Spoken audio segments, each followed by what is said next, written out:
ដូចអំពូលភ្លើងជីវិតយើងដូចភ្លើងដាច់កិច្ចរកបញ្ហាក៏ដូចក្រកសាច់គ្មានសម្រេចការងារអ្វីមួយឡើយអាយុក៏ច្រើនបញ្ហារិនច្រើនខំតង់ឡើងតែមិនដល់ត្រើយខំដែរហើយតែចុងក្រោយបរាជ័យដដែលជីវិតនេះរកក្តីសុខមិនតាន់ឃើញឡើយ20ជាងហើយមានដឹងខ្លួនទេគេក្មេងៗជោគជ័យបន្តជាហោហែខ្មាស់គេទេដាក់សំណួរសួរខ្លួនឯងជីវិតនេះថ្ងៃណាភ្លឺស្វាងដូចគេទៅមិនចង់នៅ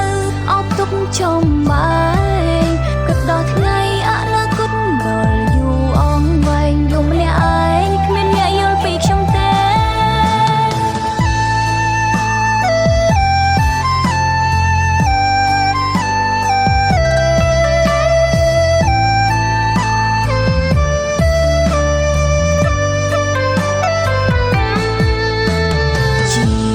ភ្លឺដូចអំពូលភ្លើងជីវិតយើងដូចភ្លើងដាច់កិច្ចរកបញ្ហាក៏ដូចក្រកសាច់គ្មានសម្រេចការងារអ្វីមួយឡើយ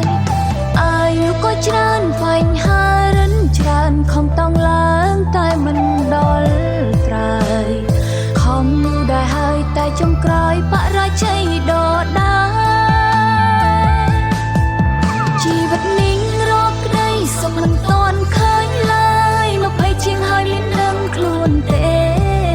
គេក្មេងៗជោគជ័យបន្តជាហោហែខ្មាស់គេទេដាក់សំណួរសួរខ្លួនឯង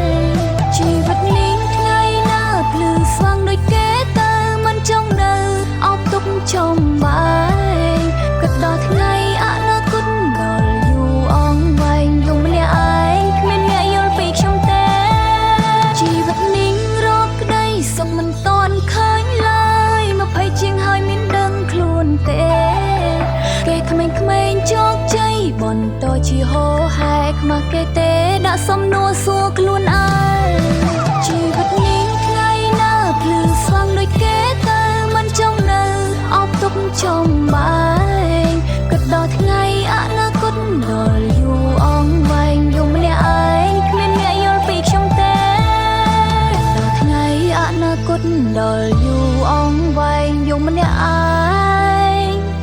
គ្មានអ្នកយល់ពីខ្ញុំទេ